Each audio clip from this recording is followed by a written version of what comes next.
So this is a follow-up to the press conference we held early Sunday morning out on 62nd Avenue North.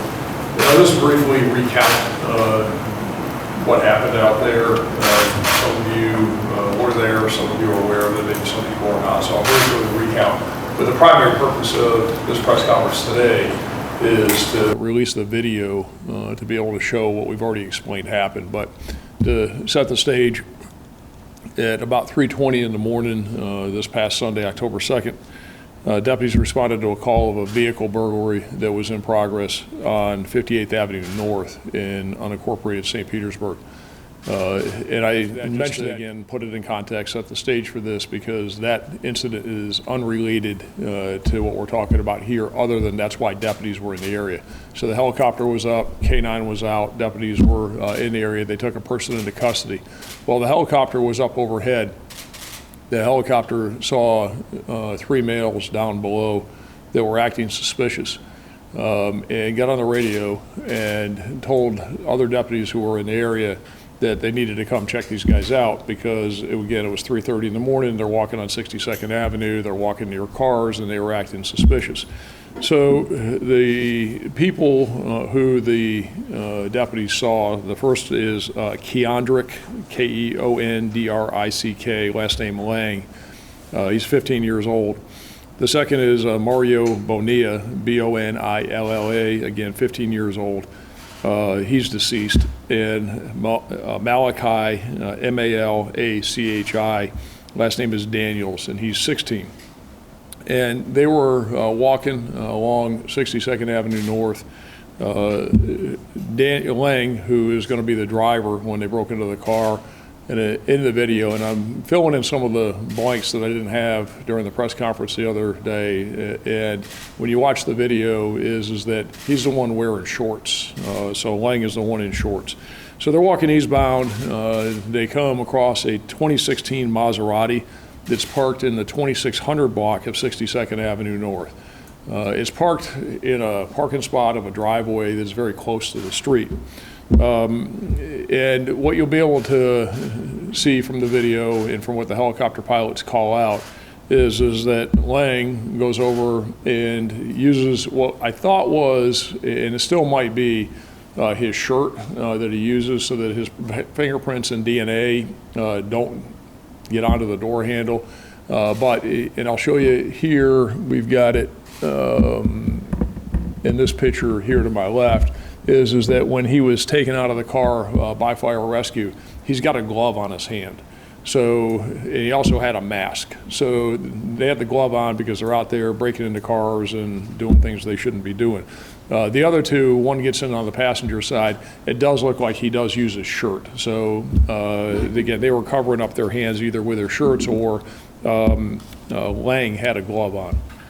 So Lang goes over, gets in the car, the other two come over, and Bonilla gets in the right front passenger seat, and Malachi Daniels gets in the back.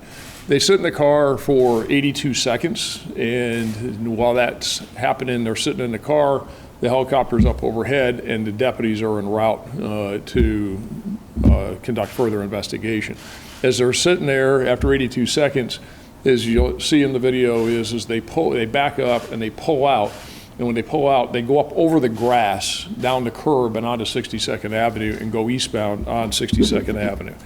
At that point, two deputies, Deputy James, and I'll spell his last name, Sevostjanov, 7S Joff, and Deputy Kellen Zanandri, Zanandrie, excuse me, come up behind him. And when they get up behind him, Deputy Zanandri goes up on the side. The other deputy is behind him. They activate their overheads. And at that point they're going normal flow of traffic. They're going normal speeds. Once the deputies activate their emergency equipment, they go on for a short period of time, and then the driver of the car, as I said, who is Lang, he punches it. And as he's punching it and he takes off, the deputies immediately turn off their overheads. The sergeant got on the radio and told them to disengage, which they did immediately. And you'll see in there in the speeds, because they had their dash cameras on, and you'll see the speeds. One of the deputies gets down to about 35 miles an hour. The other deputy's about 50 miles an hour. And they totally disengage, back off, turn off their emergency equipment. At 5 seconds before the crash with Lang driving, is that Maserati was going 123 miles an hour. So the deputies are slowed down. Again, one got to about 35, the other got to about 50. They're a ways off. They're probably in the area of about 16th Street and 62nd Avenue North, and the car crashes at 10th Street and 62nd Avenue North. So what happens is Lang's driving, again, going very fast, no driver's license, 15-year-old driver, very inexperienced. The car starts fishtailing, and he loses it. And there is no control over the car. And as you'll see, the car goes airborne and basically flips, almost like a can opener is what happens. It goes into a sign and it lands. I'll show you in the video. It was from the time the deputies disengaged until the time of the crash was 19 seconds. So they're back, but as soon as he punched it, he lost it pretty quick and went airborne and went into the sign. As I told you, when we pulled Lang from the car, he had a glove on his hand. One of the things that we are releasing today for the first time, also in the car, was a .25 caliber semi-automatic handgun. And this handgun did not belong to the owner of the car, and it was not in the car when he parked the car on the night of October 1st into the morning of October 2nd. So that was a gun that these three possessed.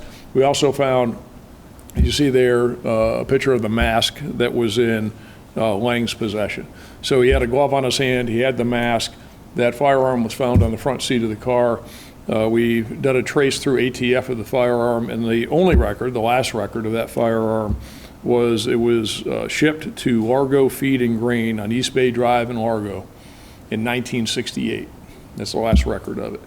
And so my guess, and this is a guess, and I want to be clear with this is what we see. It's probably been stolen several times, sold on the street several times, and it's what we call a crime gun. So we're going to get back with ATF and try and do some additional ballistics on that gun to see if it's been used in other crimes. But especially a gun that old that's been around for as long as it has, and under these circumstances, it just continually gets sold again and again on the street. That's my best educated hypothesis as to what the deal is with that gun. But it belonged to these kids. It did not belong to the owner. As I mentioned the other night, the same three, Lang, Bonilla, and Daniels, is that back on September 11th at about 4 o'clock in the morning, there was a Kansas City police officer who stopped them down in Kansas City at 47th Street and 61st Avenue North in a residential area, wearing all black. They had their faces covered with hoods or hoodies, and they were acting suspicious. So the only criminal history that any of these kids had was one of the kids was arrested back in June on a disorderly conduct, obstructing charge. None of them had any criminal histories, but what appears clear is that these kids were out doing a whole bunch of bad things. They just hadn't been caught. And the parents were trying. They realized that these kids were going down the bad path.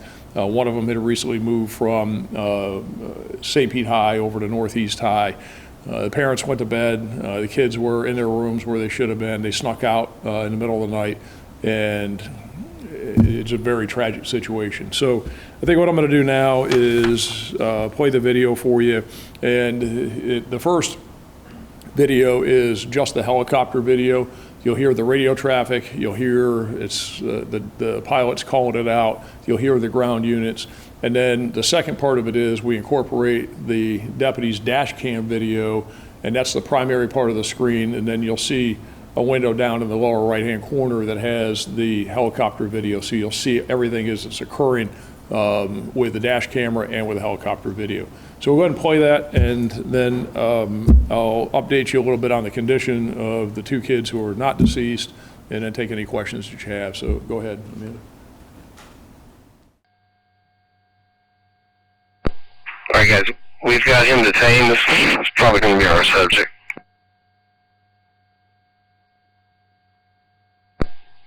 Great, copy. We'll hold perimeter. 14 can take our witness over. 14 copy. Do you want to slide?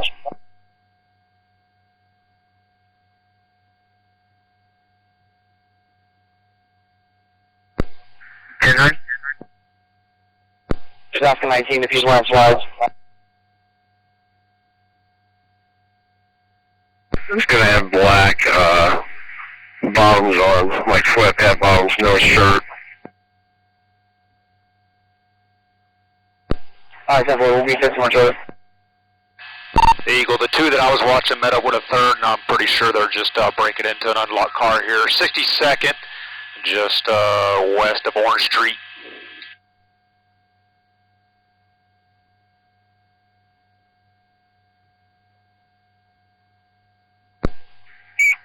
And I'm moving up to that point. Trying to find Orange Street on the map now. Orange, 25th Street, just west of 25th Street. It's on the south side of the road, 62nd. And they all three got in the car. They covered their hands with their sweatshirts, so I'm pretty sure they just broke into it.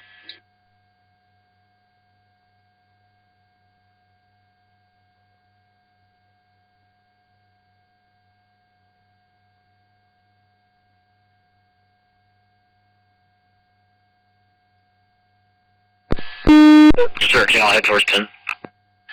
K9, are you deploying on this original 21, or do you want to head over here? I'll be coming over to that new spot. It sounds like they got the guy for this one.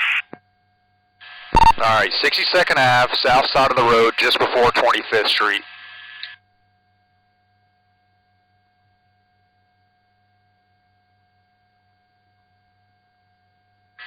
I think it's 2604, 62nd Ave. 13 radio, you copying you on Bravo. Alright, the car's moving now. 62nd. Can you put enough drive on there, so call? They're driving across the grass, gonna come out to 62nd Ave. 62 and Orange Street for now.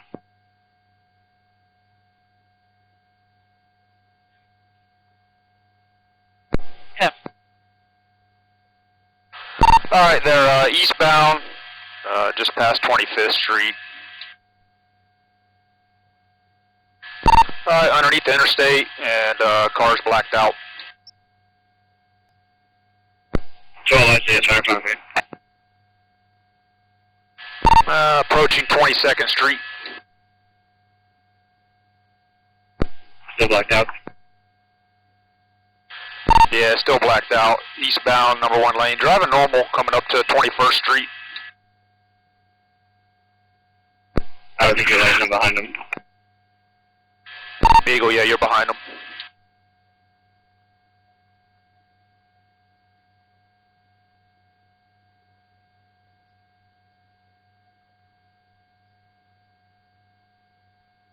East leg. Alright, I've got it. I can call it. Eastbound 62nd, just passing 18th. Cruisers, back off. Parallel it and get in front. He's high rate. Man, he's still blacked out. Passing 12th Street. I know we're on Bravo, so if we can get some of these. Oh, and he's going to lose it right here. He crashed. He's crashing 62nd, and it's going to be just shy of 10th Street on the south side of the road. Okay, get on. Get to the scene, everyone else. Set up a perimeter.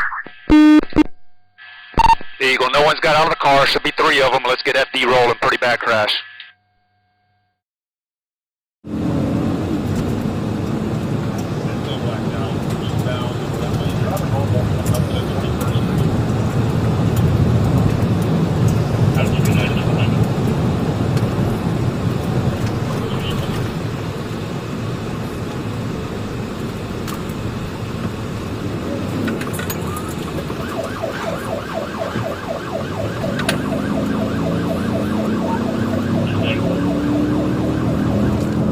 Alright, I've got it. I can call it. Eastbound 52nd, just past at 18. Cruisers, back off. Parallel it and get in front. High rate. still blacked out, passing 12th Street. I know we're on Bravo, see if we can get some of these. Oh, he's going to lose it right here. He crashed. He's crashing, 62nd, and it's going to be just shy of 10th Street on the south side of the road. Okay, get your overheads on. You two get to the scene, everyone else set up a perimeter. Eagle, no one's got out of the car, should be 3 of them. Let's get FD rolling, pretty bad crash. All right, so we'll make copies of all that video available to you. Again, summing it up, they got in the car, they fled, blacked out, going normal speed. Cruisers get behind them, they punched it, deputies back off. Deputies got down to, again, 30 miles an hour on one, probably 45, 50 on the other. They weren't in sight. You can see how far back the deputies were. Unfortunately, he was going, and we know this from the data recorder in the Maserati, that 5 seconds before the crash, he was doing 123 miles an hour, lost it, went airborne, hit the sign, and a tragic outcome. So as far as the situation, we know that Bonilla is deceased. We know that Kendrick Lang, who is the driver, is in very critical condition, still in the hospital. I told you the other morning that really didn't think, based on the information from the hospital, that he was going to make it. There's a chance now that he may make it. They're doing multiple surgeries on him, so he may make it. And Malachi Daniels is still in the hospital, but his injuries are not life-threatening. We're still considering the criminal charges. I want to see what happens with Lang, see if he lives, and we'll look at criminal charges. Everything's on the table. Of course, grand theft of the vehicle. Lang faces what's called third-degree felony murder charges because somebody else died while he was in the commission of a felony. So he could be charged with third-degree felony murder. And as far as Daniels is concerned, there's options there for criminal charges. Right now, we've been focused on the crash investigation. Obviously, one of the kids, sadly, is deceased. The other 2 are in the hospital, so there's no urgency as far as making that decision about the charges. But we're talking about it and considering it. Anybody have any questions? You heard on the video there the chopper pilot say, back off. Can you explain why you guys have a policy not to pursue vehicles when they are reaching high speeds? Yeah, so just to be clear, I mean, just so we're clear, it was actually the sergeant who told him to back off, so it wasn't the pilot, but same difference, your point is the same, is that we probably have one of the most, and I don't know about the most, but certainly one of the most restrictive pursuit policies in the state of Florida. We went many, many years ago to having many pursuits a year down to a few and a handful. Pursuits are dangerous. We're going to reserve them for those most needed situations where they're justified under the circumstances. And we don't pursue for stolen cars. We don't pursue for property crime. We pursue when somebody is engaged in the type of felony, a violent felony, a robbery, a homicide, a rape, those things where somebody needs to be taken into custody, or when they're driving, regardless of what we did, when they are engaging in very serious, dangerous driving that affects public safety. Other than that, we don't pursue because it's not worth it. Somebody's life is not worth property. And that's my view on it. And especially when it's property that people don't care about. Is remember, in this case, the reason why these kids were able to steal that car is because the owner of the car parked it, he left the car unlocked, and he left the keys in his car. So why would we put our people at risk and put the public at risk to try and get back something that somebody else doesn't even care about? So that's my view of it. And people, you can leave your cars unlocked and you leave your keys in the car if you want. And certainly, you can make the case is the problem is these kids stealing other people's stuff, and it's not the person who leaves their car unlocked and leaves the keys in the car. That's the way it is. But we're not going to pursue for that kind of stuff because it's just simply too dangerous. Now, it doesn't mean we're not going to do our job, and we are. And we're going to try and do what they did here, which is try and stop the car, try to get the people into custody.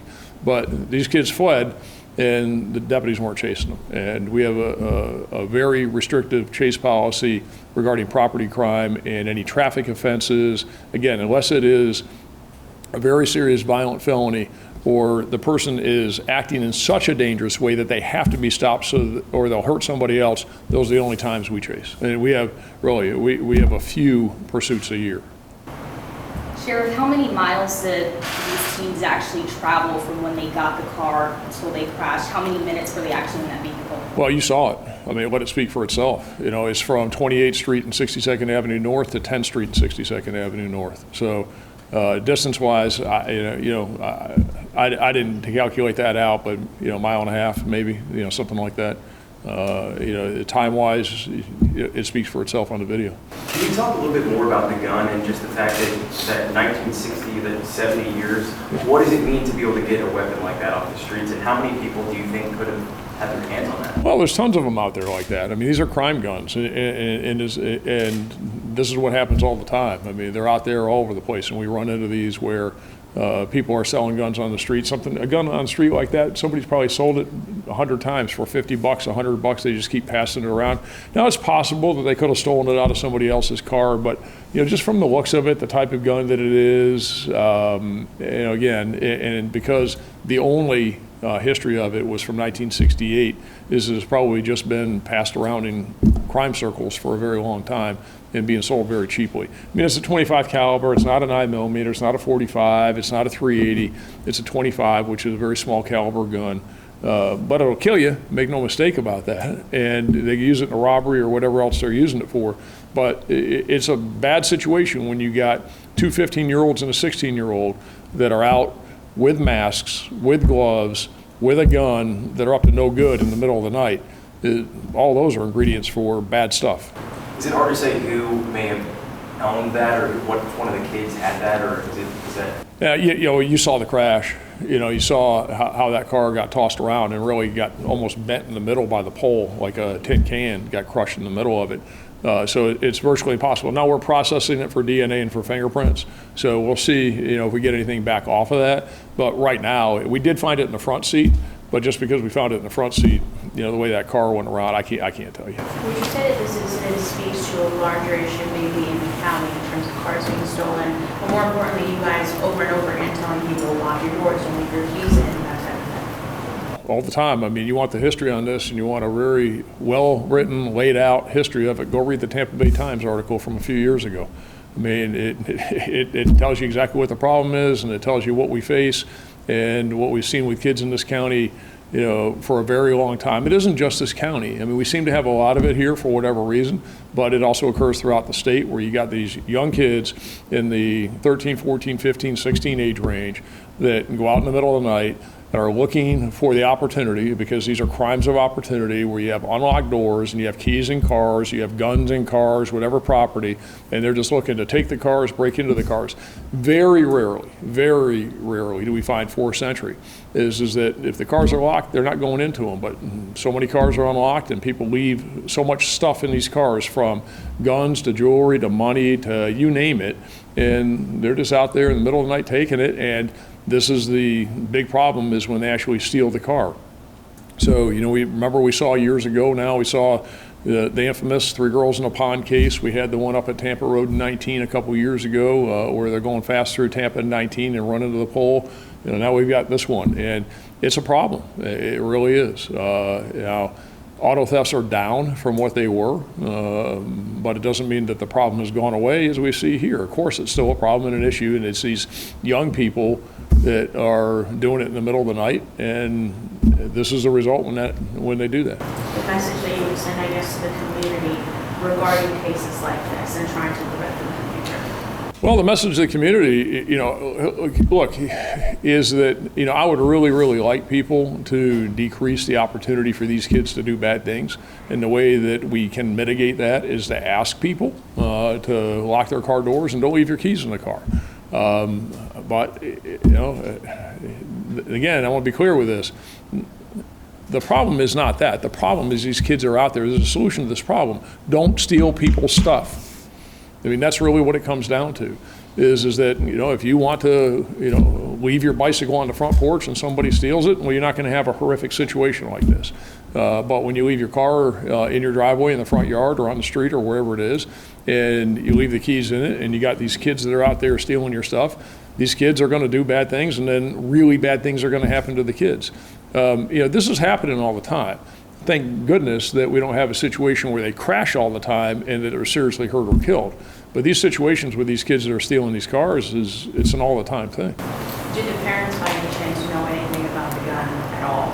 Do they know maybe? No, these parents, and again, this is, you got to take each situation on its own, and every situation's different. This situation's very different from the last two, the Tampa Road 19 and the 3 girls in a pond, is those kids had extensive criminal histories. The parents were not involved. There were just bad circumstances and situations there that led up to that happening. This is very different, is that from everything we can tell so far in the investigation, is these parents were trying to do the right thing. They realized they had some issues. These kids were, again, 15 and 16-year-olds who have problems. They're trying to mitigate it by switching schools. They're making sure that they're home. The parents thought that the kids were at home and in their rooms asleep because that's where they left them. One of the kids shared a room with a younger sibling. He didn't even know he snuck out. So this is not that situation of the other cases where you've got absentee parents and people are asking the question, rightfully so, where are the parents? What are they doing? Why isn't there accountability? These parents, by all accounts, were really trying, and these kids were going around that and thwarting the parents' efforts to keep these kids on the right track. And they were hell-bent on going out and wreaking havoc, and havoc happened, sadly. Now, Sheriff, if both of these teens, do survive, the ones that are at the hospital, what charges, again, could they face if any? Well, as far as Kendrick Lang's concerned, he got in the car and drove it away and stole the car. So certainly grand theft auto, you have aggravated fleeing and eluding, a number of traffic charges, and potentially, because somebody died while he was in the commission of a felony, he could face third-degree felony murder charges. As far as Malachi Daniels is concerned, it could be a grand theft auto, it could be some other charges. We need to look at it. But you asked me what are the potential charges? Those are the potential charges. But the investigation's ongoing. We'll look at it. We'll talk to the state attorney's office. Look, in these things, I don't know that we are going to ever be able to do anything more to punish these kids. And obviously with Mario Bonilla, that doesn't get any sadder than that. You got a 15-year-old who lost his life. And I saw him out there. He probably weighed 75 pounds. He's a boy. He's a young kid. Okay, but they made their own decisions. They're the ones that created this. They're the ones that caused it, nobody else. Not the guy that owns the Maserati, not their parents, not anybody else. These kids made bad choices. And in the case of Bonilla, it's a fatal choice. And in the case of Kendrick Lang, is that while he's in bad shape in the hospital, if he does survive, he also caused the death of somebody else. So, there may well need to be accountability there for that. And at 15 years old, if you get charged with third-degree felony murder, so be it, because he's the one that decided to drive that fast. And you saw when he started out, he wasn't driving that fast. He's the one that decided to punch it. He's the one that decided to go 123 miles an hour. He's the one that allowed that car to go airborne and do what it did, crash into that pole and kill his buddy. Any alcohol or drugs believed to be involved? We don't know. We have to wait for toxicology on it. We don't have any indication of that right now. And then can you say what hospital Lang or Daniels are in? Bayfront and All Children's. Both of them? One's in one, one's in the other. And Daniels sounds like he's doing much better than what Lang is. Yeah, so Malachi Daniels is, by all accounts, is in stable condition, and he is going to survive. As far as Kendrick Lang is concerned, again, still very critical condition, and he is undergoing surgeries. Can you describe a little bit about what deputies noticed? Obviously, the chopper was up for an unrelated call, but what they noticed that really made them start paying attention? Well, I would say to you, just the fact that you got 3 young males walking on 62nd Avenue at 3:30 in the morning is suspicious enough. But some of the things you saw, they did see them earlier, and they were walking around. It's how they were walking. They were walking around cars. They were walking up and down. They were actually separated because they were watching them for probably 10 or 15 minutes before. And so 2 of them were together, then the other one showed up, and just their actions, it was a totality of the circumstances. But I think that most people would say just the fact that you got 3 young kids out on 62nd Avenue North at 3:30 in the morning is enough for any cop to stop and say, hey, what's going on? Just like the Kansas City officer did back on September 11th at 4 o'clock in the morning when they're walking down the street. And remember, these guys are all dressed in black. They're all dressed in dark clothes. Now, the one kid did have, Lang did have shorts on, but they're all dressed in black. So that in and of itself is reason to stop them and figure out what's going on. And obviously, what the pilot saw up there and the deputies in the helicopter saw, they were right. Because they're flying high enough up that these guys didn't even know they were there.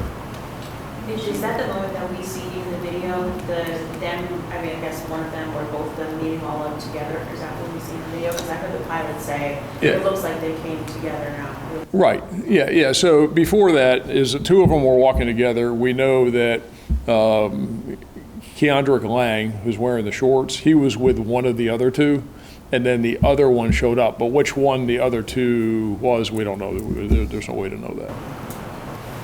Is that a routine chopper flight on a Sunday night? We run helicopters 7 days a week. Helicopters up all the time on routine patrol. Do we know, were these kids spending the night at each other's homes and they all snuck out, or did they meet up somewhere? They're at their individual homes, and then they must have met up. So no, they were all at home. Like I said, the parents said that when they last saw their kids is that they were at home. A couple of them said they were actually in bed. They wanted to make sure they went to their rooms and were in bed. So they were parenting. They were doing the right things.